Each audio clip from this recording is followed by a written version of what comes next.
மத்தேயு எழுதின சுவிசேஷம் 5ஆம் அதிகாரம் 13ஆம் வசனத்தை சீக்கிரமாக நம்ம வாசிப்போம். நீங்கள் பூமிக்கு உப்பாய் இருக்கிறீர்கள். உப்பானது சாரமற்று போனால் எதினால் சாரமாக்கப்படும்? வெளியே கொட்டப்படுவதற்கும் மனுஷரால் மிதிக்கப்படுவதற்கும் ஒழிய வேறு ஒன்றுக்கும் என்ன செய்யாது, உதவாது. இந்த வார்த்தை ரொம்ப முக்கியமான வார்த்தை. போன வாரம் நம்ம பார்த்தோம், உப்பு சாரம் என்பது பாருங்க, விசுவாசிகளுக்கு நீ ஏன் உப்பா இருக்கீங்கன்னு சொன்னால் விசுவாசிகளுடைய சாரம் விசுவாசம் அப்படிங்கிறத நம்ம பார்த்தோம். ஒரு தேவ பிள்ளைக்கு விசுவாசம் இல்லைன்னா ஒன்றுமே பண்ண முடியாது. விசுவாசம் இல்லாதவர்களுக்கு தேவனே ஒன்றும் செய்ய முடியாது. விசுவாசம் இல்லாத வாழ்க்கை அப்படின்னு பார்த்தீங்கன்னா அது ஒரு பலன் இல்லாத வாழ்க்கை. எப்போ உங்களுடைய விசுவாசம் குறைந்து போகிறதோ அப்போவே பாருங்க, நீங்கள் ஒன்றுமில்லாதவர்களைப் போல நீங்கள் உணர ஆரம்பித்து விடுவீர்கள். போன வாரம் உங்களுக்கு அதைத்தான் நான் உங்களுக்கு சொன்னேன். பேதுருவை கத்தர் பிசாசு அவனை புடமிட கேட்ட பொழுது கத்தர் அனுமதிக்கலை. ஏன்னு சொன்னால் உன் விசுவாசம் என்ன செய்யக்கூடாது, ஒளிந்து போகக்கூடாது என்பதற்காக. அப்போது தேவனே பாருங்க, ஒரு தேவ பிள்ளைகளுக்குள்ள என்ன எதிர்பார்க்கிறார்னா ஒரு விசுவாசத்தை தான் எதிர்பார்க்கிறார். விசுவாசம் இல்லாதவர்களுக்கு அவர்னாலே என்ன செய்ய முடியாது, ஒன்றும் செய்ய முடியாமல் இருக்கு. ஏன்னா விசுவாசம் இல்லாமல் வருவதெல்லாம் பாவம். நல்லா புரிஞ்சுங்க, விசுவாசம் இல்லாமல் வருவதெல்லாம் பாவமாக இருக்கிறதுனால தேவன் எந்த அடிப்படையில் நமக்கு நன்மை செய்கிறார்னா விசுவாசத்தின் அடிப்படையில் நன்மை செய்கிறார். நம்முடைய திறமையின் அடிப்படையிலையோ ஞானத்தின் அடிப்படையிலையோ நம்முடைய பலத்தின் அடிப்படையிலையோ அவர் செய்யல, விசுவாசத்தின் அடிப்படையில் நமக்கு நன்மை செய்கிறார். எனக்கு அருமையான தேவ பிள்ளைகளே, இன்னைக்கு நம்ம உங்கள் சூழ்நிலை எதுவாக இருந்தாலும் இயேசுவின் நாமத்தில் நல்வார்த்தைகளை உங்களோடு நான் பேசுகிறேன். உங்கள் விசுவாசம் பெருகுவதாக, உங்களுடைய விசுவாசத்தை கர்த்தர் வர்த்திக்க பண்ணுவாராக. ஆமென். உங்கள் விசுவாசம் தேவனுடைய வசனத்தினாலே தான் அது என்ன செய்து பெருகக்கூடியதாக இருக்கிறது. அப்போ சாரம், உப்பானது சாரம் இல்லாமல் போயிடுச்சுன்னா, அது உப்பானது சாரம் இல்லாமல் போச்சுன்னா அது என்ன ஒன்றுத்துக்குமே என்ன செய்யாது, உதவாது. அப்படிங்கிற மாதிரி கர்த்தர் ரொம்ப நல்லவர். நீங்கள் ஆசீர்வாதமாக இருக்கணும், நீங்கள் தேவனுக்கு உதவணும், தேவனுடைய ஏதோ ஒரு காரியத்தை செய்யணும், தேவன் வைத்திருக்க திட்டங்கள் எல்லாம் உங்கள் வாழ்க்கையில் நிறைவேறணும் அப்படின்னா உங்கள் விசுவாசம் தான் இம்பார்ட்டன்ட். ஆமான்னு சொல்லுங்களேன். உங்கள் விசுவாசம் தான் முக்கியம். விசுவாசத்தை இல்லாமல் ஒன்றும் செய்ய முடியாது. இன்னொன்று சொல்கிறாரு, விசுவாசம் இல்லாமல் தேவனுக்கு பிரியமாக இருப்பதே எப்படியா கூடாத காரியம். விசுவாசம் இல்லாமல் கூடாத காரியங்கிறாரு. அப்போ நீங்கள் நல்லா கவனிங்க, விசுவாசம் அப்படிங்கிறது நம்பப்படுகிற உறுதியும் காணப்படாதவுடைய நிச்சயமாக. அப்போ ஒரு மனிதனுக்கு பாருங்க, வசனத்தை கேட்கறதுனால அவனுக்குள்ள என்ன ஆகுது, விசுவாசம் உண்டாகும். கேள்விப்படும் போது வசனத்தை கேட்கும் பொழுது விசுவாசம். இப்போ பாருங்க, இப்போ கர்த்தர் உங்கள்கிட்ட பேசியிருக்காரு. உங்களுக்கு இந்த ஆரம்பத்திலேருந்து 8 மணிலேருந்து இது வரைக்கும் எத்தனையோ நல்வார்த்தைகள் உங்கள் மேலே பேசியிருக்காரு, எத்தனை தீர்க்கதரிசனம் உங்கள் மேலே பேசியிருக்காரு. ஆமாவா இல்லையா? இதெல்லாம் உங்களுக்குள்ள என்ன செய்யணும், விசுவாசத்தை உண்டாக்குவதற்காக கர்த்தர் இதை செய்கிறார். விசுவாசத்தை உண்டாக்குவதற்காக வார்த்தைகளை நம்ம கேட்குறோம். அதை கேட்கும் பொழுது நமக்குள்ள என்ன செய்யுது, விசுவாசம் உண்டாகிறது. ஆமென்.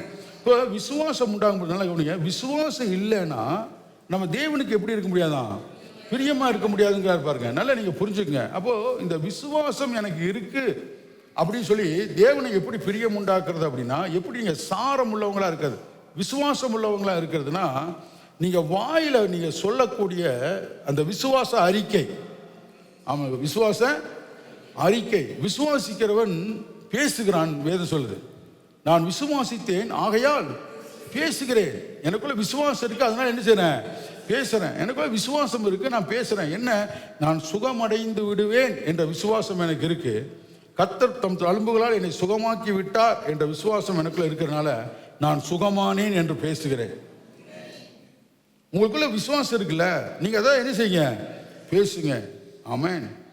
இந்த காரியத்திலிருந்து கர்த்தர் என்னை விடுதலை பண்ணுவார் என்ற விசுவாசம் எனக்கு இருக்கு. அதனால நான் விடுதலை ஆனேன் என்பதை நான் பேசுகிறேன். எனக்கு அற்புதம் நடக்கும் என்ற விசுவாசம் எனக்கு இருக்கு. அதனால எனக்கு அற்புதம் நடந்து விட்டது என்று என்ன செய்கிறேன், பேசுகிறேன். இல்லை என்னன்னு கேட்டீங்கன்னா, இதை பேசும் பொழுது தேவன் ரொம்ப மகிழ்ச்சி ஆகிறாராம். நீங்க நல்லா புரிஞ்சுக்கங்க. விசுவாசமான வார்த்தைகளை பேசும் பொழுது கர்த்தரும் பரலோகமும் மகிழ்ச்சி அடைகிறது. நீங்க எப்பவுமே புரிஞ்சுக்கங்க, பலவீனமா இருந்தாங்க கூட, நல்ல கவனியம், பலவீனமா இருந்தாங்க கூட இப்போ சில நேரத்தில் நல்ல மூச்சு விட முடியும். பலவீனமா இருக்காங்கனால நல்லா என்ன செய்ய முடியாது. ஆமாவா இல்லையா? அப்ப கொஞ்சமா மூச்சு விடுறாங்க. கொஞ்சமா மூச்சு விடும்போது தான் ஜீவன் இருக்கா இல்லையா?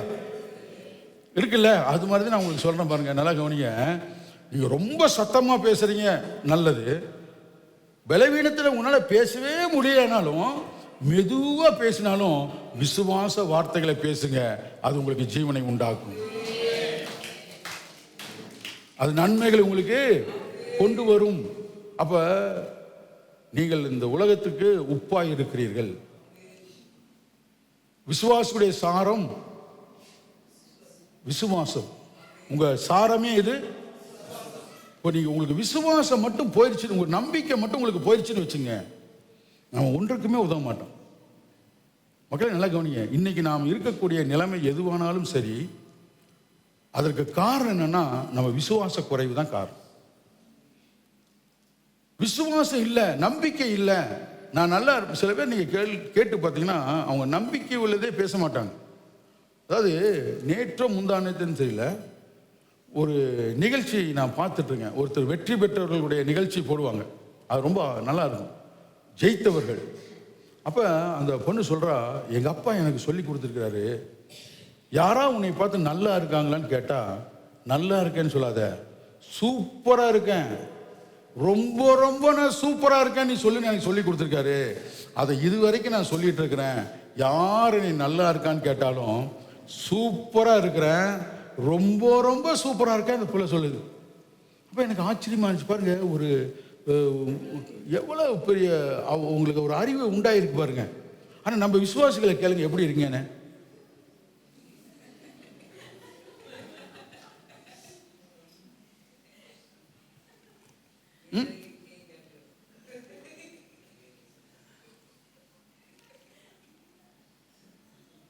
எப்படி இருக்கீங்க? வராது. இப்போ பழகினா தானே வரும். நைத்தனா சொன்னேன்ல, நான் எப்படி இருக்கேன்னு கேட்குறேன். அவர் என்ன நினைக்கிறேன்னா, என்னை பார்த்தா தெரியலையா உங்களுக்கு, இதை நீங்க கேட்கணுமா? எப்படி இருக்கீங்க? ரொம்ப ரொம்ப சூப்பரா இருக்கு. அப்படியே சூப்பராயிருவீங்க. அல்லேலூயா. புரியுதா உங்களுக்கு? அப்ப நீங்க என்ன சொல்றீங்க பாருங்க, என்ன பேச விசுவாசம். ஆமென். இந்த விசுவாச வார்த்தைகள் இல்லைன்னா நம்ம வாழ்க்கை பாருங்க ஒன்றுமில்லாம போயிடும். ஒன்றுமே இல்லை. உங்களுக்கு விசுவாசம் இல்லைன்னா ஒண்ணுமே இல்லை. மாமிசம் மாத்திரம் தான் அங்கே செயல்பட்டுட்டே இருக்கும் பாருங்க. தேவன் மேல இருக்கக்கூடிய நம்பிக்கையே ஒருத்தருக்கு போயிட்டுனா அவன் உலகத்தா மாதிரி இருப்பான் பாருங்க. மாமிசத்தின் மேலே தான் எப்பவுமே என்ன செய்வான், நம்பிக்கை வச்சிருப்பான். எனக்கு அருமையான தேவப்பிள்ளை அப்படி அல்ல. விசுவாசிகள், கர்த்தரை விசுவாசிக்கிறவங்க தான் விசுவாசிகள். நான் சொல்ல புரியுதா? கர்த்தரை விசுவாசிக்கிறவங்க தான் விசுவாசிகள். தேவன் நல்லவர். அதனால தான் இயேசு சொல்றார். இயேசு சில சமயம் பார்த்தீங்கன்னா இந்த விசுவாசம் இருக்கவங்கள தான் பக்கத்தில் வச்சுட்டே இருப்பார். பார்த்துறீங்களா? வாசிக்க பார்க்கலாம். மார்க் எழுதின புஸ்தகம். ஆமாம், கர்த்தர் நல்லவர்.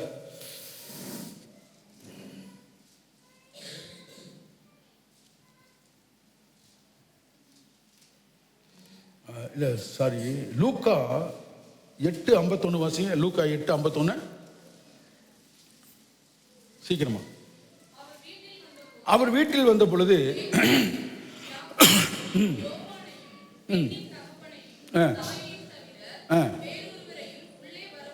பாருங்க, நல்ல கவனிங்க. யாரை கூட்டிட்டு போறாரு பாருங்க. ஒரு அற்புதம் செய்யறதுக்கு போற, ஒரு மிராக்கல் பண்ண போறாரு. என்ன செய்ய போறாரு? என்ன மிராக்கல்? மேல வாசிச்சு பாருங்க. பயப்படாதே, அப்பொழுது அவள் ரட்சிக்கப்படுவாள் என்றார். அவர் வீட்டில் வந்த பொழுது பேதுருவையும், நல்ல சத்தமா வாசிங்க, பேதுருவையும் யாக்கோபையும் யோவானையும் பெண்ணின் தகப்பனையும் தாயும் தவிர வேறு ஒருவரையும் உள்ள என்ன செய்யல, வரவிடாம எல்லாரும் அழுது அவளை குறித்து துக்கம் கொண்டாடி கொண்டதை கண்டு, அழாதீங்கள், அவள் மரிக்கவில்லை, நித்திரையாயிருக்கிறார் என்றார். நல்லா கவனிக்கிறீங்களா? இப்ப பாருங்க, ஃபெய்த் நல்லா கவனிங்க. ஜீசஸ் நல்லா கவனிங்க, சாரமே இல்லாத விசுவாசமே இல்லாத, சம்பந்தமே இல்லாத ஒரு 12 பேர்த்தை வந்து தேர்ந்தெடுத்து அவங்கள வந்து ட்ரெயின் பண்ணுறார். அவங்கள என்ன செய்கிறாரு, ஸ்ரீசர்களாக என்ன செய்கிறாரு, ட்ரெயின் பண்ணுறார். ஆனால் சில முக்கியமான இடங்களுக்கு கர்த்தர் போகும்பொழுது ஒரு சிலர் மட்டும் என்ன செஞ்சார், பேதுரு, யோவான், இங்கே யாக்கோபையும் கர்த்தர் என்ன செஞ்சிட்டாரு, சேர்த்திட்டார். அப்போ விசுவாசம் இல்லாதவங்கள பக்கத்தில் இயேசு என்ன செய்யலை, பக்கம் சொல்லுங்க, உனக்கு விசுவாசம் இருந்தால் தான் சேர்த்துவார். எத்தனை பேருக்கு புரியுதுங்க மக்கள்? உங்களுக்கு விசுவாசம் இல்லா அவர் பார்க்கிறாரு. சீசர்களே கூட தானே இருந்தாங்க. 12ல் 3 போச்சுன்னா 12ல் 3 போச்சுன்னா எவ்வளோங்க? அந்த 9 பேர் எங்க? அவனுங்களே வர வேண்டான்ட்டாரு. மக்களே நல்ல கவனிங்க, 9 பேர் நீங்களே வர வேண்டாம் அவருக்கு பார்க்குறாரு. அதாவது அப்போ 9 பேர் யூஸ்லெஸ்ஸாக கிடையாது. அப்போ அவனுக்கு விசுவாசம் இல்லை. நல்ல கவனிங்க, இந்த 9 பேர்த்துக்கும் அப்போ அவர் வந்து அந்த ரைட் மூமெண்ட் தான். மக்களே நல்ல கவனிங்க, அந்த மூமெண்ட் தான், அந்த மூமெண்ட்ல அவங்க 9 பேர்த்த விட்டுட்டாரு. இந்த 3 பேர்த்த மட்டும் என்ன செய்யறாரு? ஆமாம், நான் சொல்றேன், இந்த மூமெண்ட்ல உங்களுக்கு தேவை விசுவாசம் தான். விசுவாசம் இருக்கிறவன் தான் இவரே என்ன செய்யறாரு, அவங்க அம்மா அப்பாவை சேர்த்திட்டாரு. நல்லா கவனி, ஏன்னா அவங்களுக்கு விசுவாசம் அதிகமா இருக்கு. ஏன்னா பிரச்சனை அவங்களுடையது, பிரச்சனை உங்களுடையதா இருக்கும் பாரு. எப்படி ஜபம் பார்த்தீங்களா, பூமி மேலே போகும், வானம் கீழே வரும்.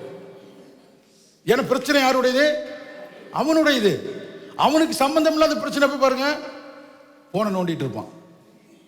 ஏன்னா பிரச்சனை அவனுடையது இல்லை. இப்ப புரிதா மக்களை நான் உங்களுக்கு சொல்றது? கர்த்தர் ரொம்ப நாள் அப்ப என்ன செய்யறாரு, அம்மா அப்பா சேர்த்திட்டாரு, இந்த 3 பேர்த்த சேர்த்திட்டாரு, உள்ள போய் என்ன செய்யறாரு, ஒரு அற்புதம் செய்யறாரு. அப்போ விசுவாசம் இல்லைன்னா தேவனுக்கு நம்ம பிரியமா என்ன செய்ய முடியாது, இருக்க முடியாது. எத்தனை பேர் சந்தோஷமா கேட்குறீங்க, எத்தனை விடுதலையா கேட்குறீங்க? அப்போ நல்லா நீங்க கவனிங்க, இப்போ இருக்கக்கூடிய உங்க சூழ்நிலைகளில் நீங்க மேலே வருவதற்கு, நீங்க விடுதலை ஆவதற்கு ஒரு சாரம் சொல்றாரு. நீ உப்பு, நீ சாரம். ஆமா, உங்களுக்கு தேவை என்னது, விசுவாசம். நல்லா கவனிங்க. இப்போ நிறைய பேர் நம்ம என்ன நினைக்கிறோம், இதில் நல்லா இதெல்லாம் நீங்கள் நல்லா கவனிச்சு கேட்கணும். யூடியூப்ல போய் நீங்கள் திரும்ப திரும்ப என்ன செய்யணும், கேட்கணும். சில பேர் என்ன நினைக்கிறோம்னா, இப்போ இந்த விசுவாசம், நல்லா கவனிங்க, இந்த விசுவாசம் தேவனை கிட்டி சேர்வதற்கு, தேவனை கிட்டி சேர்வதற்கு, தேவன் பக்கம் இன்னும் வல்லமையாக நெருங்குவதற்கு நான் ஏதாவது ஒன்று செய்யணும்னு நினைக்கிறீங்க பாருங்க. நல்லா கவனிங்க, நல்லா கவனிங்க. நீங்கள் ஏதாவது ஒன்று செய்யணும்னு நினைக்கிறீங்களே, அதுதான் தப்பு. தேவன் ஏற்கனவே உங்களை தன் பக்கம் கிட்டி சேர்த்து வைத்திருக்கிறார். அங்கிருந்து மூவ் பண்ணுங்க.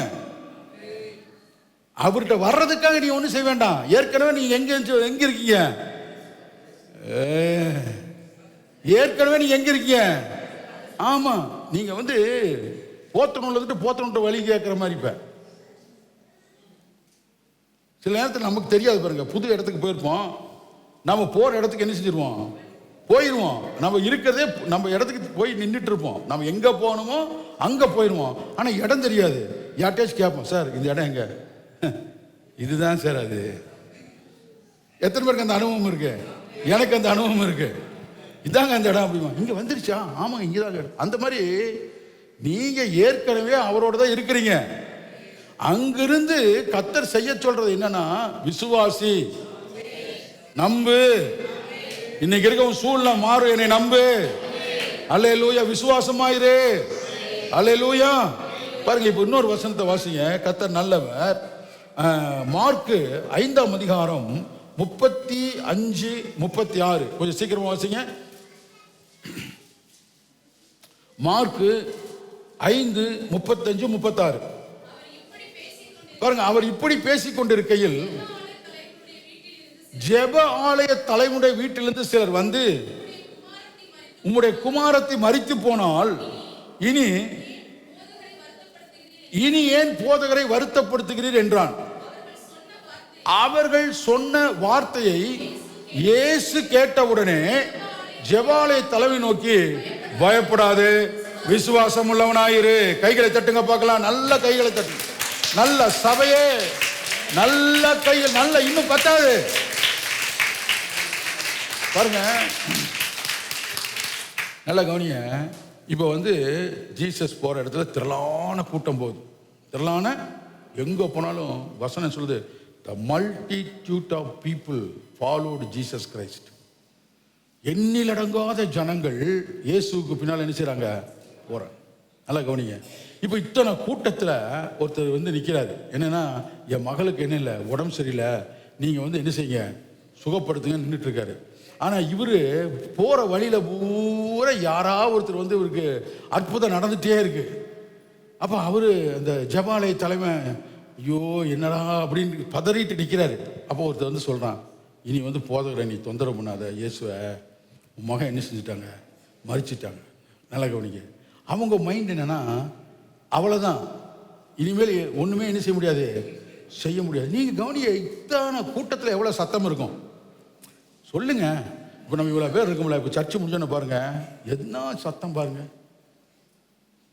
நமக்கு ஒன்றுமே காதே என்ன செய்யாது, கேட்க அவ்வளோ கச்ச கச்ச கச்ச கச்ச கச்ச கச்ச கச்ச கச்ச ஒரே சத்தம். ஆமாம், இதுக்குள்ள பல பரிமாற்றங்கள். புரியுதா உங்களுக்கு? அதாவது நான் ஜீவனை கொடுத்து 2.5 மணி நேரம் ஊழியம் பண்ணுறேன், யார் மண்டையிலையும் போக மாட்டேங்க, காதில் ஏற மாட்டேங்குது.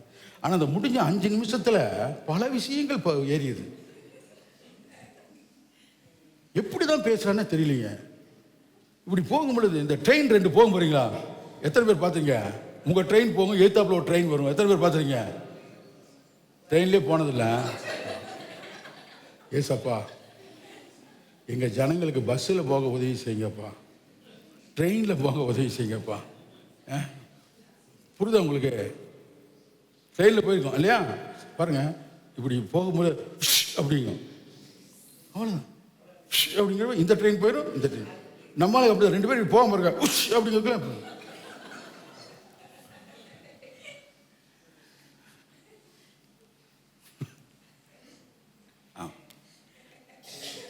நான் பல முறை வீட்டில் யோசிச்சிருக்கேன், 2.5 மணி நேரம் கூவி ஒரு பிரயோஜனம் இல்லை, இல்லை நடக்குதுப்பா. கர்த்தர் ரொம்ப நல்ல வராமன்னு சொல்லுங்க.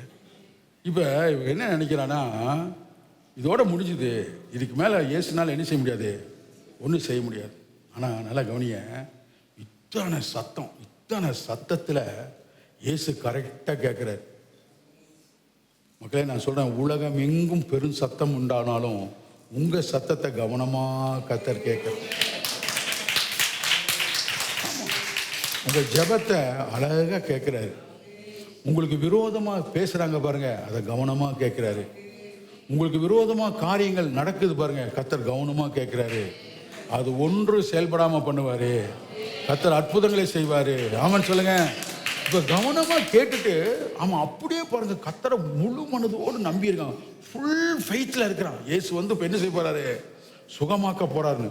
இப்போ அவன் மகன் மறிச்சிட்டான்னு உடனே அப்படியே கப்புன்னு அவன் விசுவாசம் என்ன செஞ்சிருச்சு, போச்சு, அப்படியே அவளே போச்சு. உடனே இயேசு சொல்றாரு, மகனே பயப்படாதே, விசுவாசம் உள்ளவனே.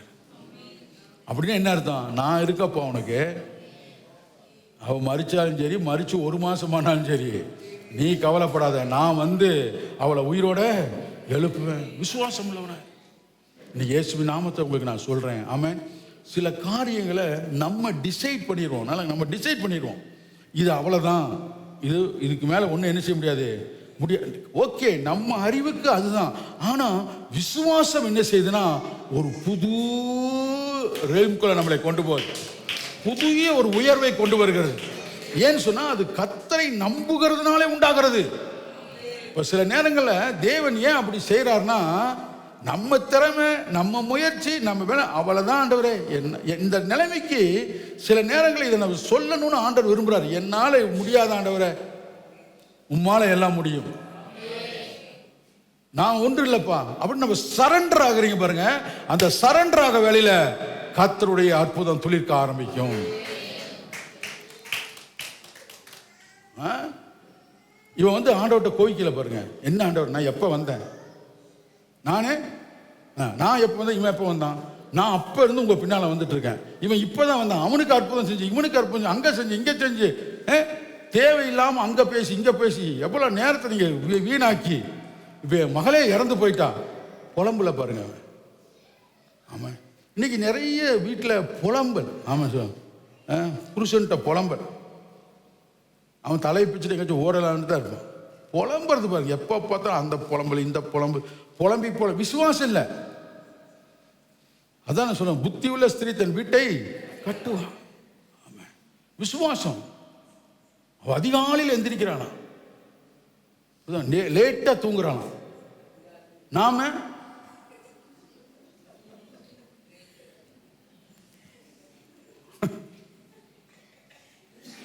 புரியுது உங்களுக்கு? விசுவாசம். பிரதர்ஸ் அப்படிதான், சகோதரர்கள். ஃபெய்த். ஆமென். விசுவாசம் இருந்தால் தான் அந்த குடும்பத்தை என்ன செய்ய முடியும், கட்டி கொண்டு போக முடியும். ஆமென். பயப்படாத, விசுவாசம் உள்ளவனாயிரு. அற்புதம் செய்தாரா இல்லையா சொல்லுங்க, அற்புதம் செஞ்சாரா இல்லையா? அல்லேலூயா. அதனால் இந்த காலை வேளையை நான் உங்களை பார்த்து சொல்கிறேன், உங்கள் சூழ்நிலை எதுவாக ஒன்றும் இல்லை, நீங்கள் விசுவாசிங்கன்னா போதும். சரி, நான் விசுவாசிக்கிறேன், நானே விசுவாசிக்கிறேன். நீங்கள் என்ன செய்வீங்க? பேசுவீங்க. விசுவாசம் என்ன செய்வீங்க? பேசுவீங்க. இப்போ நீங்கள் வந்து சொல்கிறீங்க, என்னங்க பிஸ்னஸில் ஒன்றுமே இல்லைங்க, மாதம் பூரா இவ்வளோ கஷ்டப்படுறேன், ஒன்றுமே மீதி எடுக்க முடியல. சரி, ரைட், இன்னையிலேருந்து பேசுங்க. என்னுடைய வேலையை கர்த்தர் ஆசீர்வதிப்பார், நான் கையிட்டு செய்யும் வேலையை கர்த்தர் ஆசீர்வதிப்பார், வானமாகிய பலகணிகளை திறப்பார், இடம் கொள்ளாமல் போக மட்டும் கர்த்தர் என்னை ஆசீர்வதிப்பார். ஆமென் சொல்லுங்களேன். விசுவாசம் வந்துருச்சுல, பேசுங்க. நீங்க பாருங்க, பேச பேச பேச பெரிய மாற்றங்களை நீங்கள் காண்பீங்க. அல்லேலூயா. சந்தோஷமா இருக்கிறீங்களா? எத்தனை பேர் சந்தோஷமா இருக்கிறீங்க? சரி, இப்போ இன்னொரு வசனத்தை வாசிங்க. இப்போ நான் ஃபெய்த். ஆமென். இந்த ஜெபமும் பார்த்தீங்கன்னா விசுவாசம். பாருங்க, ஜெபத்தையே உங்களுக்கு இப்போ நான் சொல்லித்தரேன். நான் நீங்கள் உலகத்துக்கு உப்பு. அப்போ விசுவாசனுடைய சாரம் விசுவாசம். அப்போ விசுவாசத்தில் ஜெபம் பண்ணும் பொழுதும் நமக்கு அற்புதம் என்ன செய்யுது, நடக்குது. அப்போ ஜெபத்தினுடைய ஒரு பெரிய மேன்மை, ஒரு ஜெபத்திலே ஒரு உன்னதமான ஒரு நிலைமையை இன்னைக்கு உங்களுக்கு நான் கற்றுக் கொடுத்து உங்களுக்காக நான் ஜெபிக்கிறேன். வாசிங்க, யாக்கோபின் புஸ்தகம் 5ஆம் அதிகாரத்துக்கு வாங்க. யாக்கோபின் புஸ்தகம் 5ஆம் அதிகாரத்துக்கு வந்து 16, 17 இந்த 2 வசனங்களை வாசிங்க.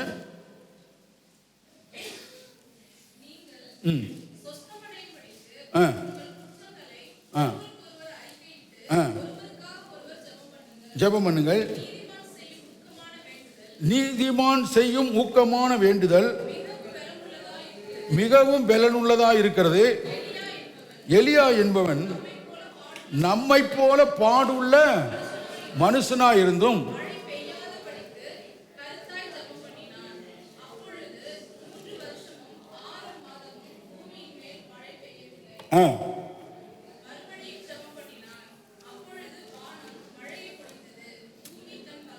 பாருங்க, நல்லா கவனிங்க. மறுபடியும் சொல்றேன், உப்பு சாரம் இல்லைன்னா ஒன்றுக்கும் புரியாது. இப்போ நாம உப்பு, நமக்குள்ள சாரம் விசுவாசம். நமக்குள்ள விசுவாசம் இல்லைன்னா நம்ம பிரயோஜனம் இல்லாமல் போயிடுவோம், நமக்கும் சுவை இல்லை. அப்போ விசுவாசம் இல்லைன்னா, நல்ல கவனிங்க, மனிதர்களை நேசிக்க வேண்டும். நல்ல கவனிங்க, சகோதர சகோதரரை நேசிக்க வேண்டும். ஆனால் அன்பு காட்டுறது வேற, ஐக்கியம் கொள்வது வேற. நான் சொல்ல உங்களுக்கு புரிஞ்சுக்கிட்டீங்களா? உங்களுக்கு என்னங்களா மக்களை ஒரு மாதிரியா இருக்கீங்க?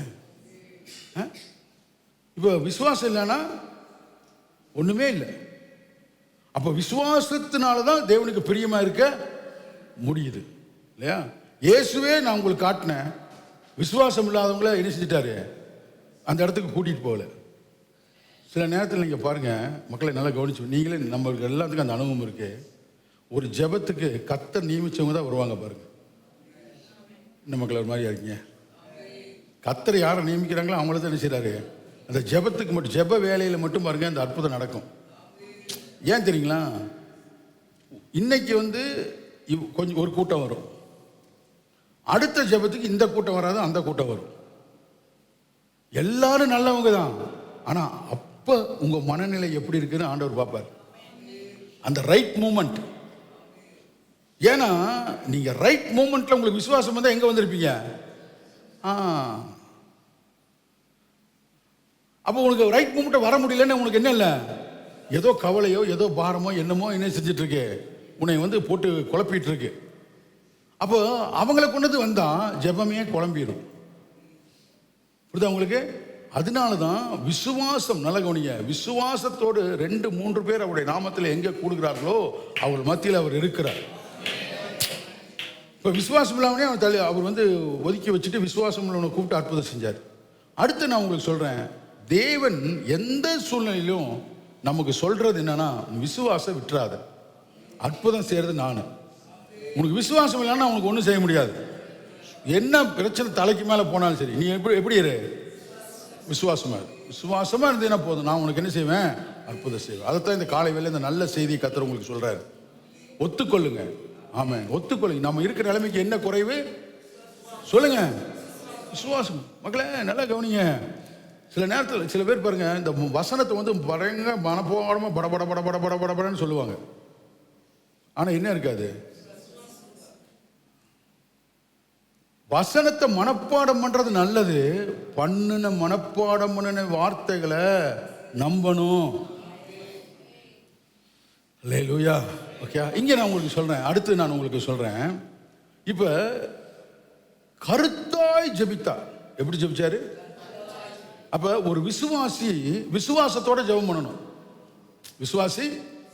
விசுவாசத்தோட ஜெபம் பண்ணணும். நல்லா எத்தனை பேர் கவனிச்சு கேட்குறீங்க? இப்போ எலியா ஜெபம் பண்ணார்ல, கருத்தாய் ஜெபம் பண்ணார்ல, அப்படின்னா எப்படி ஜெபம் பண்ணியிருப்பார் சொல்லுங்க பார்க்கலாம். இப்போ ஜெபம் பண்ணிட்டாருங்க, அவர் என்ன செய்யறாரு? ஜெபம் பண்ணி என்ன செஞ்சுட்டாரு? மழையை நிறுத்திட்டாரு. எத்தனை வருஷம்?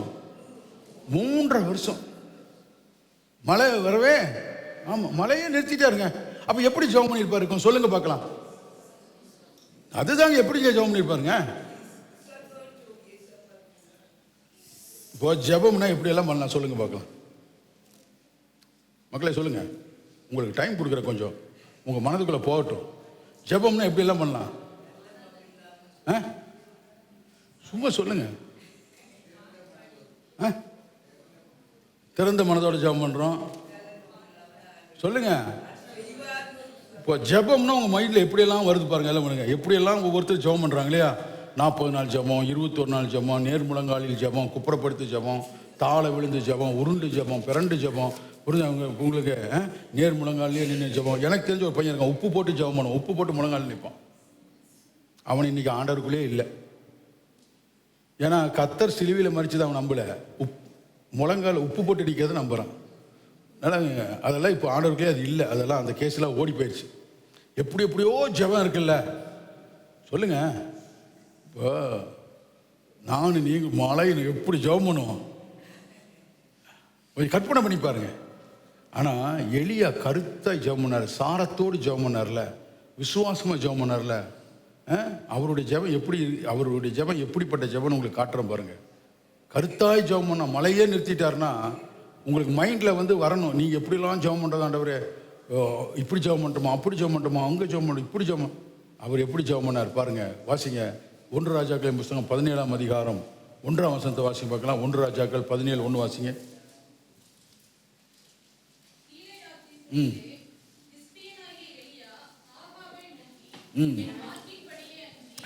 என்னுடைய வாக்கின்படியே அன்றி இந்த வருஷங்களிலே பனியும் மழையும் பெய்யாதிருக்கும் என்று இஸ்ரவேலின் தேவனாகிய கர்த்தருக்கு முன்பாக நிற்கிற நான் அவருடைய ஜீவனை கொண்டு சொல்லுகிறேன். இதுதான் கருத்தான ஜெபம். இதுதான் யாக்கோபு சொல்றாருங்க, நான் சொல்ல, யாக்கோபு சொல்றாரு. எலியா கருத்தாய் ஜெபம் பண்ணினான், மழையை நிறுத்தினான், நம்மை போல பாடுள்ள மனுஷனா இருந்தான். நம்மை போல பாடுள்ள மனுஷன். நல்ல கவனி, அப்படின்னு அர்த்தம். கல்யாணம் ஆயிருக்கு, தலைவலி இருக்காங்க, குழந்தை இருக்கு, தலைவலி இருக்கு, வயிறு இருக்கு, பசி இருக்கு, புரியுது அவங்களுக்கு? பிரச்சனை, போராட்டம். நம்மை போல பாடுள்ள மனிதன். ஆனா எப்படி ஜெபம் பண்ண பாருங்க, கருத்தான ஜெபம். மக்கள் எத்தனை பேர் கவனிக்கிறீங்க? கருத்தான ஜெபம் என்ன? அவன் சொல்றான், நான் சொல்றேன்யா. எத்தனை பேருக்கு இந்த தைரியம் இருக்கு? ஏய், நான் சொல்றேன் உங்களுக்கு வேலை கிடைக்கும். ஏய், நான் சொல்றேன் பிசினஸ் ஆசீர்வதிக்கப்படும். இஸ்ரவேலின் தேவனாகிய கர்த்தருக்கு முன்பாய் நிற்கிற நான் சொல்லுகிறேன். இதாங்க விசுவாச ஜெபம். சும்மா வந்து ஏதோ ஒன்று உளறது இல்லை பாருங்க. புரியுதா உங்களுக்கு? இந்த தைரியம் உங்களுக்கு வரணும்னா நீங்க தேவனுக்கு முன்னால நிக்கிறவனா இருக்கணும். கர்த்தருக்கு முன்னால எப்பொழுது நின்று ஜெபம் பண்ற பிள்ளைகளா இருந்தாதான் இந்த அதிகாரம் உங்களுக்கு வரும். அல்லேலூயா. எப்பேற்பட்ட வியாதிஸ்தன் கைகளை வைக்கிற ஒரு தைரியம். அல்லேலூயா. எந்த சூழ்நிலை இப்படி சொல்ற ஒரு தைரியம். இஸ்ரவேலின் தேவனாகிய கர்த்தருக்கு முன்பாய் நிற்கிற நான் சொல்லுகிறேன், இந்த அடைக்கப்பட்ட கதவுகள் திறக்கப்படுவதாக, அடைக்கப்பட்ட கர்ப்பங்கள் திறக்கப்படுவதாக, உனக்கு திருமணம் நடப்பதாக, பிள்ளை பேர் உண்டாவதாக, நல்ல வேலைகள் கிடைப்பதாக, வீடு வாசல்கள் உண்டாவதாக, உன் குடும்பம் ஆசீர்வதிக்கப்படுவதாக என்று இஸ்ரவேலின் தேவனாகிய கர்த்தருக்கு முன்பாய் நிற்கிற நான் சொல்லுகிறேன். தாங்க சாரமுள்ள ஜெபம். இது மாதிரி தான் விசுவாசி இருக்கணும். அல்லேலூயா. புரியுதா உங்களுக்கு? இப்படி நீங்க பேசி பாருங்க, உங்களுக்கு எவ்வளவு தைரியம் வரும் பாருங்க. அல்லேலூயா. ஒன்றும் அந்த காக்காலாம் அந்த நச்சு பிச்செல்லாம் பக்கத்திலே வராது. கர்த்தர் ரொம்ப நல்லவர். ஆமென் சொல்லுங்களேன்.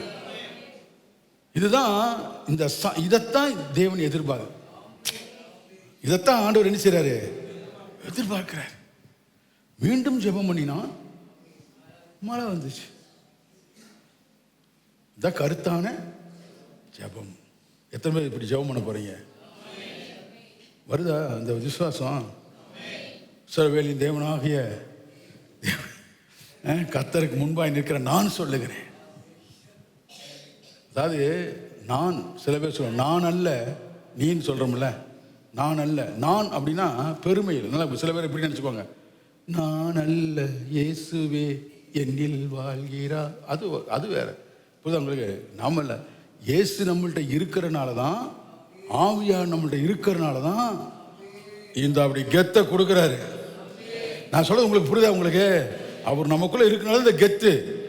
அவரு தான் சொல்றாரு, அவரு சொல்றாரு, ஏன் எலியா இப்படி சொல்லியா எல்லாத்துக்கும் முன்னால இப்படி சொல்லி நான் உன்னோட இருக்கிறேன். புரியுதா உங்களுக்கு? சில பேர் சொல்லுவாங்க பாருங்க, நான் இருக்கப்பா சொல்லு அப்படி ஏற்றி விடுவாங்க பார்த்தீங்களா? அந்த மாதிரி தான் இயேசு பரிசுத்த உள்ள இருந்து நம்மளை அப்படியே பூஸ்ட் பண்றாரு. ஏய் எலியா, எல்லாருக்கும் முன்னாடி சொல்லுயா நான் உன்னோட இருக்கிறேன், நீ சொன்னபடியே நடக்கும்பா. எலியா பேசு. எலியாவுக்கு ஒரு தயக்கம் வந்திருக்கும். ஆண்டவரே நானே சொல்லு, நீனே சொல்லு, நீ சொல்றதை நான் செய்வேன், நான் சொல்றது நடக்கும், என் நாமத்தில் நீ சொன்னாலும் நடக்கும்பா. ஆண்டவரே இத்தனை பேர் இருக்காங்க, எத்தனை பேர் இருந்தாலும் சொல்லு, வாயை திறந்து நீ சொல்லு. அதான் சாரம். விசுவாசம் சொல்லும், விசுவாசம் பேசும், அது சொல்லுது. ஆமென். சொன்னா பாருங்க, 3.5 வருஷம் மழை இல்லை, தேசமே வறட்சியாச்சு. அப்போ நான் உங்களுக்கு சொல்லட்டுமா, உங்களால இயேசுவின் நாமத்தை அதிகாரம், அவர்கள் பிள்ளைகளாகும்படி அதிகாரம் கொடுத்தது. யோவான் 1:9 உங்களுக்கு ஒரு அதிகாரம் இருக்கு. நான் சொல்றது புரியுதா உங்களுக்கு? என்ன இருக்கு? அதிகாரம் இருக்கு. அப்ப பூமியில எவைகளை கட்டுகிறீர்களோ பரலோகத்தில் கட்டுவதற்கும், பரலோகத்தில் எதைகளை கட்ட வைக்கிறது பூலோகத்தில் கட்ட வைக்கிறது உங்களுக்கு கர்த்தர் அதிகாரம் கொடுத்திருக்கு. இதுதான் சாரமுள்ள ஜெபம். ஆமென். சந்தோஷமா இருக்கிறீங்களா? எத்தனை பேர் சந்தோஷமா இருக்கிறீங்க? ஆமென். இந்த ஜெபத்தை நீங்க பண்ணி பாருங்க, தைரியமா சொல்லுங்க, நீங்க சொன்னா நடக்கும். நானே இதை டெஸ்ட் பண்ணியிருக்கேங்க. நான் சொல்றதெல்லாம் நடக்கும். எத்தனை பேர் நான் சொல்றதெல்லாம் நடந்திருக்குன்னு சொல்றீங்க? மகாலிங்க வீடு கட்டுறது அது ஒரு அற்புதம். அதை சொல்லியிருக்கேன் அவருக்கு. உங்களுக்கு சொல்றேன், கட்டுவீங்க. செல்வி சிஸ்டருக்கு சொல்ற, கட்டுவீங்க, எல்லாத்துக்கும் கட்டுவீங்க. ஆமென். என் மனசுல வருது. ஆமென். மேரி சிஸ்டர் பார்க்குறாங்க, எம்பேர் மேரி சிஸ்டர் கட்டுவீங்க. நான் உங்களுக்கு சொல்லட்டுங்களா, நீங்க எல்லாருமே கட்டுவீங்க. எல்லாரும் பேர் சொன்னா 10.5 ஆயிரும். அதனால நீ எல்லாமே கட்டுவீங்க. அதாவது நீங்க, நான் சொல்றது உங்களுக்கு விளையாட்டா இருக்கு, சடுதியில நடக்கும் பாருங்க. நான் சொல்றது உங்களுக்கு புரியுதா? கர்த்தர் நல்லவர். ஆமென். நீ சொன்ன நடக்கும். நான் சில சமயம் நான் சொல்றேன் பாருங்க, ஒரு பக்கம் போறேன்னு வச்சுங்களேன், நான் எத்தனை மணிக்கு நீங்கள் வருவீங்கன்னு கேட்பாங்க. நான் சொல்லுவேன், சும்மா ஒரு டைம் சொல்கிறேன்னு வச்சுங்களேன், நான் ஒரு கரெக்டாக ஒரு 10 மணிக்கு வந்துடுறேங்க, 10 மணிக்கு நான் இருப்பேன் அப்படின்னு சொல்லுவேன். 10 மணிக்கு இருப்பேனே சொல்லு. ஆனால் நீங்கள் பாருங்கள், எப்படி இருந்தாலும் அந்த 10 மணிக்கு தான் அங்கே போகணும். டைம் இருந்தாலும் எந்த வேலை இந்த வேலை அப்படி இப்படின்னு 10 மணிக்கு தான் அங்கே போக வைக்கும். இதை பல முறை நான் டெஸ்ட் பண்ணி பார்த்துருக்கேன். நான் என்ன வாயை திறந்து சொன்னேனோ அதுதான் நடக்கும். நான் ஒரு இடத்துல ஒரு ஊரில் ஒரு நல்ல குடும்பம், அவங்க ஆனால் கல்யாணமாகி அவங்களுக்கு 7 வருஷம் குழந்தை இல்லை. 7 வருஷம் குழந்தை இல்லை. அப்போ அவங்க கோயம்புத்தூர், அவங்க வெளிநாடு போய் அங்கே வேலையில் அங்கே இருக்காங்க. அப்போ இங்கே இருக்க சொந்தக்காரர் சொல்லி நான் அவங்க வீட்டுக்கு போனேன். அவங்க வீட்டுக்கு போனோன்னே அந்த பிள்ளைகிட்ட ஜெபம் பண்ணலான்னு சொன்னது தான் ஒரே அழுக. ஆனால் எனக்கு நிறைய சாப்பாடு ஆக்கி வச்சுருக்கு. அவங்களும் அவங்க கணவரும் நிறைய சாப்பாடு ஆக்கி வச்சுருக்காங்க. சாப்பாடு ஆக்கி வச்சுட்டு இப்போ சாப்பிட முடியல. இந்த அழுகையில் எவன் போய் சாப்பிடுவான்? அப்போ அவங்க என்ன சொல்லுவாங்க, நான் இப்படி அழுகிற இவர் சாப்பிட்றாருன்னு சொல்லுவாங்களே. என்னடா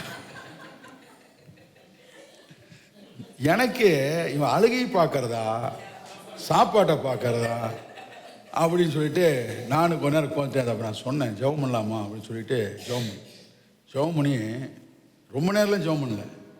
நான் சில நேரத்தில் ரொம்ப நேரம் ஜெபம் பண்ண மாட்டேன். சில பேருக்கு ஜெபம் பண்ணுறதுக்கு முன்னாலே வார்த்தை வரும், அதை சொல்லி அமுச்சு விட்ருவேன், அவ்வளோதான். ஆனால் நம்ம ஆளுகளுக்கு திருப்தி இருக்காது. இந்த நாகம்மான் மாதிரி தடவணும்.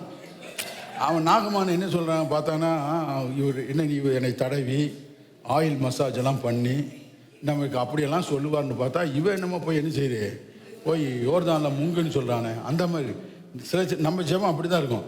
நான் சொன்னேன், இங்கே நான் சொல்கிறேன் பார்த்துங்க, அந்த பிள்ளையோட வீடு இங்கே பீலமேட் ஏர்போர்ட்டுக்கு பக்கத்தில் இருந்துச்சு. இவங்களுக்கு சிஸ்டருக்கு தெரியும், நாங்கள் 2 பேரும் தான் போனோம். நான் சொன்னேன், திரும்ப ஒரு தடவை நான் உன்னை பார்த்தேனா, நான் திரும்ப உன்னை நான் பார்க்கும் பொழுது கர்த்தர் கொடுத்த குழந்தை உன் கையிலோடு தான் நான் பார்ப்பேன். நான் சொல்லிட்டு வந்துட்டேன். அதே மாதிரி அந்த பிள்ளை கர்ப்பமாகி இங்கே குழந்தை பிறக்கிறதுக்கு இங்கே வந்துட்டான். ஃபோன் அடிக்கிறான். போய் டாக்டர்கிட்ட போய் டெஸ்ட் பண்ணோன்னே ஃபோன் எனக்கு அடிக்கிறான். பாஸ்டர் ரொம்ப தேங்க்ஸ் பாஸ்டர். நான் கர்த்தருக்கு நன்றி சொல்லுப்பா, இதில் ஒரு சாதாரண அற்புதம். என்ன சொல்கிறீங்க அப்படி சொல்லிட்டு நான் சொன்னேன், வந்து உன்னை பார்க்குறேன். அவள் வந்து குழந்தை பிறகு இங்கே வந்திருக்கான். நானும் சிஸ்டரும் பாருங்கள் அவளை போய் பார்க்கலான்னு புறப்பட்டு போகிறோம். ஒரு தடவை போனோம், ஒரு முக்கியமான ஒரு ஃபோன் வந்துச்சு, பாதி வழியில் திரும்பி வந்துட்டோம். இன்னொரு தடவை போகிறோம், அதே மாதிரி இன்னொரு ஃபோன் முக்கியமான வேலை, திரும்பி வந்துட்டோம். என்னடா இந்த பிள்ளை ஏன்டா பார்க்க? அப்போ தான் கர்த்தர் சொன்னார், நீ என்ன சொன்ன, நான் திரும்ப உன்னை பார்க்கும் பொழுது உன் கையில் குழந்தையோடு தான் நான் பார்ப்பேன்னு சொன்னேன். அதே மாதிரி அந்த குழந்தை கையில் இருக்கிறப்ப தான் நான் போய் பார்த்தேன். நான் சொல்கிறேங்க, நீங்கள் சொன்னபடி கர்த்தர் செய். உனக்கு என்ன, உன் குடும்பம் எப்படி இருக்கும் நீ பேசு. நானும் என் கணவனும் என் பிள்ளைகளும் சங்கீதம் 128 படி ஆசீர்வாதமாக இருப்போம். எப்போ பார்த்தாலும் புருஷனை கரிச்சு கொட்டிகிட்டே இருக்குது, பொண்டாட்டியை கரிச்சு கொட்டிகிட்டே இருக்கிறது இல்லை பாருங்க. புரியுதா உங்களுக்கு? எப்போ பார்த்தா நையினா அவனுக்கு நெய் தான், நெய் வராது. புரியுதா உங்களுக்கு? எப்படி ஆக வேண்டும், ஆமான்னு சொல்லுங்க. அதை நீங்கள் பேசினா அது அப்படியே ஆகும்னு கர்த்தர் சொல்கிறேன். உன் வாழ்க்கை எப்படி ஆகணும் பேசு, அப்படியே ஆகும். அல்லேலூயா. ஆமாம், நீதிமானுக்கு கர்த்தர் இந்த ஸ்லாக்கியத்தை கர்த்தர் கொடுத்துருக்கா. வாயில் பட்டயம், இருபுறமும் இருக்க பட்டயம். ஆமென். வாயில துதி, கையிலே பட்டயம். இது நீதிமான் பரிசுத்தவான்களுக்கு கர்த்தர் கொடுத்த ஸ்லாக்கியம். அல்லேலூயா. சரி, அடுத்து நான் சொல்கிறேன். ஆமாம், சந்தோஷமாக கேட்குறீங்களா? ஆமாம். எப்படி ஜெபம் பண்ணுவீங்க சாரமா? எப்படி ஜெபம் பண்ணுவீங்க? கர்த்தருக்கு முன்னாடி நிற்கிற நீதிமானாகிய தேவ மனுஷனாகிய நான் சொல்கிறேன். உலகத்தான் சொல்கிறாங்க, ஒரு தடவை சொன்னால் 100 தடவை சொன்ன மாதிரிங்கண்ணா சொல்கிறாங்களா இல்லையா? நீங்கள் நான் 100 தடவை சொன்னாலும் ஒரு தடவை கூட சொல்ல மாட்டேங்கிறீங்க. இயேசு நல்லவர். அடுத்து நான் உங்களுக்கு சொல்கிறேன் பாருங்க, கர்த்தர் நல்லவர். இந்த சாரம், இந்த உப்பு இருக்குல்ல, இந்த விசுவாசம் இருக்குல்ல, நல்ல கவனிங்க. இந்த உப்பு அது வந்து சுவை கொடுக்கும். ஆனால் அது தண்ணியில், சமையலில் எதில் போட்டுட்டிங்கனாலும் அதை பார்க்க முடியாது. பார்த்துறீங்களா? அது அப்படி கரைஞ்சு அது எங்கே இருக்குன்னு தெரியாது. ஆனால் என்ன செய்யும்? இந்த விசுவாசி எப்படி தெரியுமா? எந்த வேலையிலையும் அவன் சுவையாக இருப்பானே ஒழிய அவன் தன்னை வெளிப்படுத்த மாட்டான். நமக்கு எப்படி புரியுதா நான் உங்களுக்கு சொல்கிறது? இவங்கெல்லாம் பாருங்கள், அற்புதத்தை செஞ்சுட்டு அவன் பாட்டுக்கு என்ன செஞ்சுட்டு இருக்கான், போயிட்டே இருக்கிறான். மக்களே, எத்தனை பேர் கவனிக்கிறீங்க? ஆமாம், இன்னைக்கெல்லாம் வந்து ஒரு குடத்தில் எண்ணெயை ஊற்றி அந்த குடம் நிறைஞ்சிட்டே இருக்குன்னா நம்மளாம் சும்மா இருப்போமா? எத்தனை மீடியா, எத்தனை வீடியோ, எத்தனை வாட்ஸ்அப்பு, எத்தனை ஷார்ட்ஸ், பல கோணங்களில் அந்த குடத்தை படம் எடுத்து இந்த ஊழியக்காரர் ஜெபித்தார், அற்புதம் நடந்தது.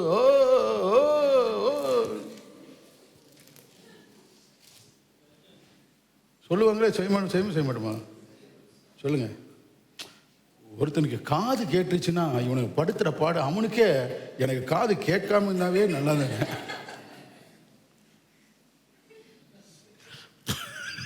புரியுதாங்க? எனக்கு காது கேட்காத போது நான் நிம்மதியாக இருந்தையா.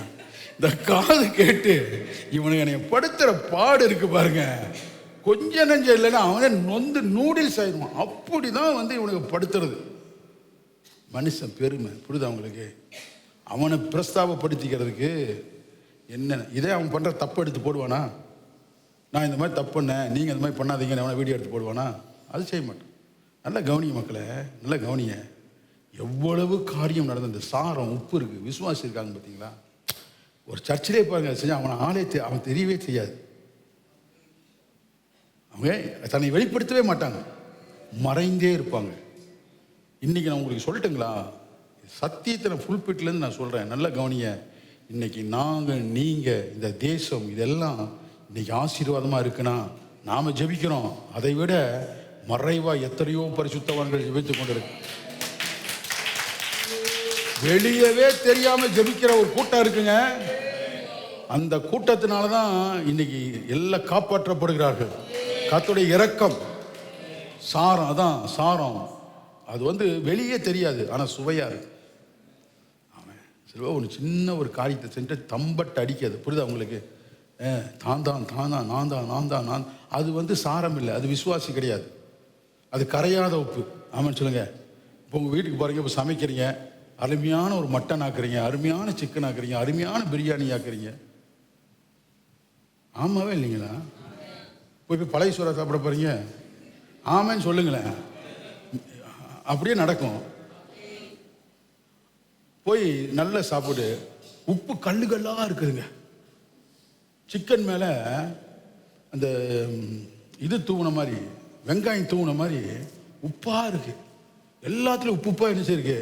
நீங்கள் சாப்பிட முடியுமா? முடியவே முடியாது, முடியவே முடியாது. நல்லா புரிஞ்சுங்க, உப்பு சுவையானது, ஆனால் மறைந்திருக்கும். அது ஒன்றுல கலந்துருச்சு. விசுவாசி ஒன்றுக்குள்ள கலந்துட்டான்னு வச்சுங்களேன், அது மறைவாக இருக்கும். பசங்க நானும் எல்லா அக்கறும் பண்ணிட்டு மறைவாக தான் இருக்கிறேன், அதான் நான் சொல்ல மக்கள். நல்லா அந்த உப்பு நான் சொல்லலை, நல்லா நீங்கள் கவனிங்க. அது உப்பு இல்லை, பப்பு. புரியுது உங்களுக்கு? அது இல்லை. ஐயோ கத்தாவே, சில நேரத்தில் பயங்கரமான வெளிப்பாடு வருது.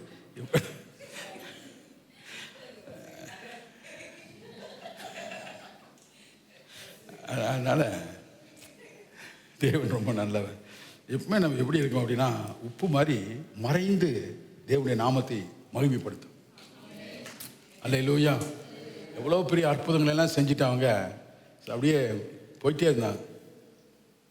மரிச்சவனும் உயிரோடு எழுப்பினான். அப்படி கொடுத்துட்டு அவள் கையில் கொடுத்துட்டு, சுலமித்தியா கையில் கொடுத்துட்டு, போப்பா. அதாவது கத்தருக்கு சாதாரண விஷயம். குடம் நிறையுதுங்க. இப்போ எத்தனை குடம் வேணாலும் கொண்டு வாங்க, ஊரில் இருக்க அத்தனை குடத்தையும் கொண்டு வா. நிறைஞ்சிச்சா? ஓ, எடுத்து விற்று பிஸ்னஸ் பண்ணி நீயும் பிள்ளைகள் என்ன செஞ்சீங்க? உழைச்சிக்க போப்பா. அல்லேலூயா. மீன் அப்போ நிறைஞ்சு 12 கூட எடுத்துகிட்டு போங்கப்பா, எடுத்துட்டு போங்க. அல்லேலூயா, எல்லாம் எடுத்துட்டு போங்க. ஆமாம், கர்த்தர் நல்லவர். ஆமென். எத்தனை விசுவாசிக்கிறீங்க? உங்களுக்கு அதே மாதிரி கர்த்தர் உங்கள் ஜெபத்தில் செய்ய போகிறார். சாரமுள்ள ஜெபம் வீட்டுக்குள்ள. அதாவது சில நேரத்தில் சில நியூஸு, அது ஏதோ ஜோக்கு பார்க்குறீங்க, சரி ஓகே தான்.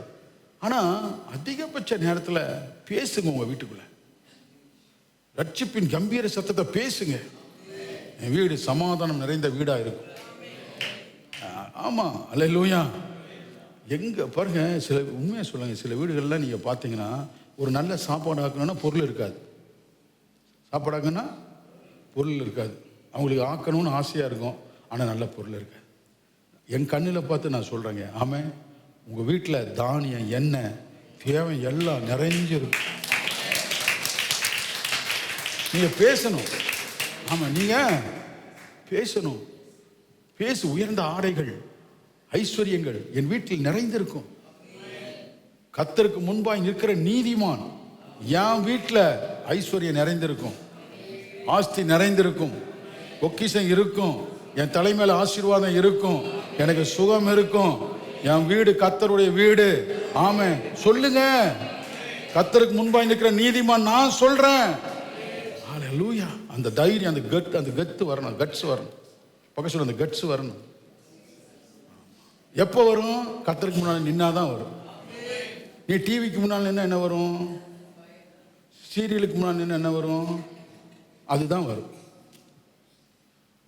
கர்த்தருக்கு முன்னால நின்னீங்கன்னா இப்படிப்பட்ட தைரியம் வரும். ஹல்லேலூயா. நம்ம எல்லாரும் எழுந்திருக்கலாமா? தேவன் நல்லவர். சந்தோஷமா இருக்கிறீங்களா? ஆமென். இந்த வருஷத்தில் கர்த்தர் உங்களை வீட்டை நன்மையினால நிரப்புவார். எல்லா பிரச்சனைகளும் மாறும், எல்லா போராட்டங்களும் மாறும். ஆமாம், உங்கள் வீடு வந்து ஒரு யூனிவர்சிட்டி. ஆமாம், குடும்பம் ஒரு பல்கலைக்கழகம். யூனிவர்சிட்டி உங்கள் வீடு. ஆமாம், யூனிவர்சிட்டின்னா என்னது? யூனிவர்சிட்டியில் என்னெல்லாம் இருக்கும்? எல்லாமே இருக்குன்னு எங்களுக்கு தெரியாதா?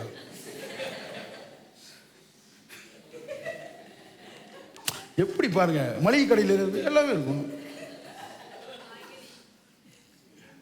யூனிவர்சிட்டியில் காய்கறி இருக்குமா? பாருங்க, அதில் வந்து யூனிவர்சிட்டினா பல்கலை, பல கலைகள், பல கலைகள். அதில் வந்து சமூகவியல் இருக்குது, அந்தவியல் இருக்குது, இன்ஜினியரிங் இருக்குது, அது இருக்குது, இது இருக்குது, எல்லாம் இருக்குது. அந்த பல்கலைக்கழகத்தில் இருக்குது யூனிவர்சிட்டி. அது மாதிரி தான் கர்த்தர் சொல்றாரு, நம்ம குடும்பம் ஒரு பல்கலைக்கழகம், யூனிவர்சிட்டி. சொல்லுங்க, உங்கள் வீடு ஒரு யூனிவர்சிட்டி. ஆமாம், உங்கள் வீடு ஒரு பல்கலைக்கழகம். அதில் எல்லாமே இருக்கும். அன்பு இருக்கும், அரவணைப்பு இருக்கும், சண்டை இருக்கும், எச்சரிக்கை இருக்கும், போராட்டம் இருக்கும், எல்லாம் இருக்கும். கடைசியில் வந்து அந்த குடும்பத்தை வைத்து தான் நமக்கு அந்த பட்டமளிப்பு விழா. உங்களுக்கு அந்த குடும்பத்தை வச்சு தான் நமக்கு பல்கலைக்கழக யூனிவர்சிட்டியில் என்ன கொடுக்குறான்? பட்டம் கொடுக்குறாங்க. ஆமான்னு சொல்லுங்களேன். எத்தனை பேருக்கு புரியுது உங்களுக்கு? உங்கள் குடும்பத்தில் நீங்கள் பட்டம் வாங்குவீங்களா, பட்டம் விடுவீங்களா? எப்படிய இந்த குடும்ப மானத்தை பட்டத்தில் எழுதி பட்டம் விடாதீங்க. புரியுதா? பட்டம் வாங்குங்க. ஆமான்னு சொல்லுங்க. நான் சொல்ல, உங்கள் குடும்பம் ஒரு பல்கலைக்கழகம். ரொம்ப சூப்பராக வந்துடுவீங்க, ரொம்ப ஆசீர்வாதமாக இருப்பீங்க. பேச ஆரம்பிங்க. என்ன செய்யுங்க? பேசுங்க. எப்படி இருக்கணும் அதை பேசுங்க. அது அப்படியே உங்களுக்கு உண்டாகும். அதான் விசுவாசம். கருத்தாய் ஜெபிக்கிறது சாரமுள்ள ஒரு ஜெபம். அல்லேலூயா. நன்றி அப்பா, நன்றி அப்பா, நன்றி அப்பா. எல்லாம் ஜெபம் பண்ணுங்க பார்க்கலாம். எல்லாம் ஜெபம் பண்ணுங்க. சோத்திரப்பா, சோத்திரமான எல்லாரும் வாய்களை திறந்து ஆமென், ஆமென், ஆமென், ஆமென், ஆமென், ஆமென். உம்மை நம்பும் நான் பாக்கியவா, உம்மையே நம்பியிருப்பேன். அன்பை நம்பும் நான் பாக்கியவா, அன்பையே நம்பியிருப்பேன். சொல்லுங்க, உம்மை நம்புவேன், உம்மை நம்புவேன், உம்மையே நம்பியிருப்பேன். உம்மை நம்புவேன், நான் உம்மை நம்புவேன், உம்மையே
பாக்கியவா அன்பையே நம்பியிருப்பேன்.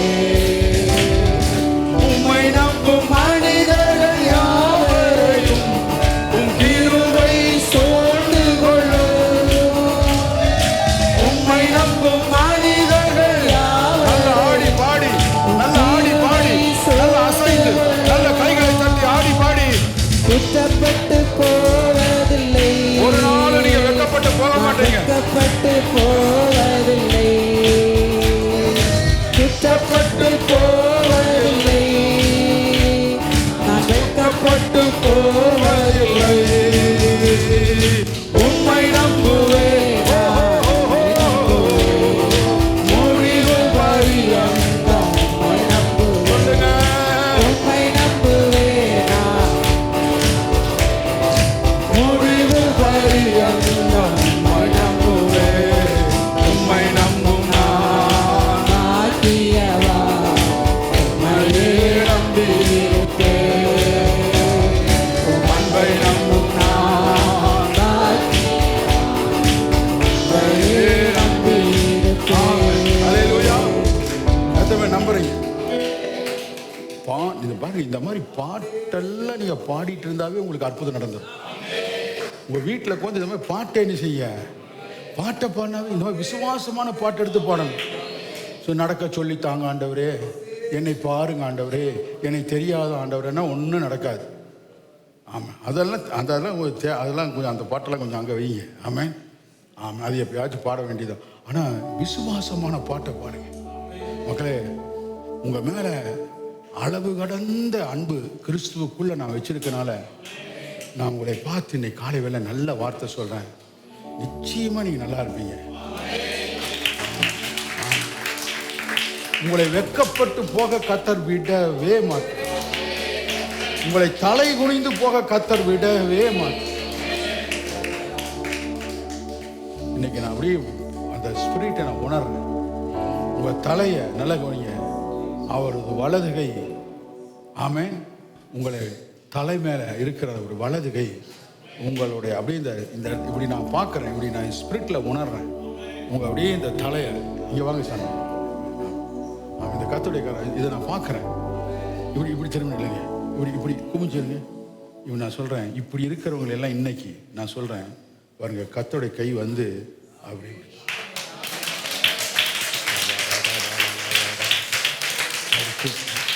தூக்கி ஆண்டவருடைய ஆசீர்வதித்து உன் கண்களை ஏறெடுத்துப்பா. உனக்கு நான் வைத்திருக்கிற நன்மைகளைப்பா, உனக்கு வைத்திருக்கிற உயர்வுகளைப்பா, உனக்கு வைத்திருக்கிற மேன்மைகளை, உனக்கு வைத்திருக்கிற அற்புதங்களை பார் என்று தலை அப்படியே நிமித்துறேன். ஒரு பிள்ளையை போல் அப்படி தலையை நிமித்துறேன். இந்த அற்புதம் உங்களுக்கு நடக்குது. நீங்க விசுவாசிச்சீங்கன்னா போதும். நீங்க விசுவாசிச்சீங்கன்னா தயவு செய்து விசுவாசி. ஆமாம், தேங்க்யூ சார். நீங்க வாய் திறந்து பேசி இதை பேசுங்க. ஆமென். இந்த ஒரே அடியை பாடி நம்ம முடிக்கலாம். சீயோன் பர்வதம் எப்படி அசையாம இருக்கோ, நானும் என் குடும்பமும் கர்த்தருக்கும் அசையாது. ஆகாமியத்தின் கொடுங்கோல் எங்க மேல வரவே செய்யாது. கர்த்தரே எங்களுடைய ராஜா, அவரே எங்களுடைய ராஜாதி ராஜா, அவரே எங்களை ஆளுகை செய்கிறவர், அவரே என்னுடைய மணவாளன், அவரே என்னுடைய துணையானார். கையை தட்டி சீயோன் பர்வதம் இருப்பது போல் அசையாமல் நிலைத்திருப்பேன். சீயோன் பர்வதம் இருப்பதை போல் அசையாமல் நிலைத்திருப்பேன். ஆகாமியத்தின் கொடுங்கோ என் மேல் நிலைப்பதில்லை. சொல்லுங்க, ஆகாமியத்தின் கொடுங்கோ என் மேல் நிலைப்பதில்லை. உம்மை நம்புவேன், நான் உம்மை நம்புவேன். முடிவும் நல்ல கை தட்டி, நல்ல கை தட்டி, நல்ல கை தட்டி. உம்மை நம்புவேன், நான் நம்புவேன். முடிவு பரியந்தம் உம்மை நம்புவேன். உம்மை நம்பும் நான் பாக்கியவான், உம்மையே நம்பியிருப்பேன். சொல்லுங்க, சொல்லுங்க, சொல்லுங்க. உம்மை நம்பும் அவர் மகிழ்ச்சி அடைவார், அவர் சந்தோஷப்படுவார், சந்தோஷப்படுவார். நம்பியிருப்பேன். உம்மை நம்பு.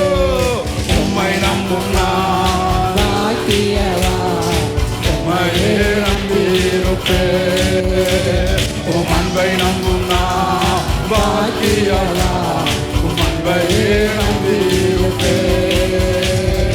உம்மை நம்புகிறான் பாக்கியவா. உம்மையே நம்பி பாடவே உங்க விசுவாசத்தின் அளவு பெருகட்டும், உங்களுடைய நம்பிக்கை பெருகட்டும். ஆமென், ஆமென். நல்ல கை தட்டி.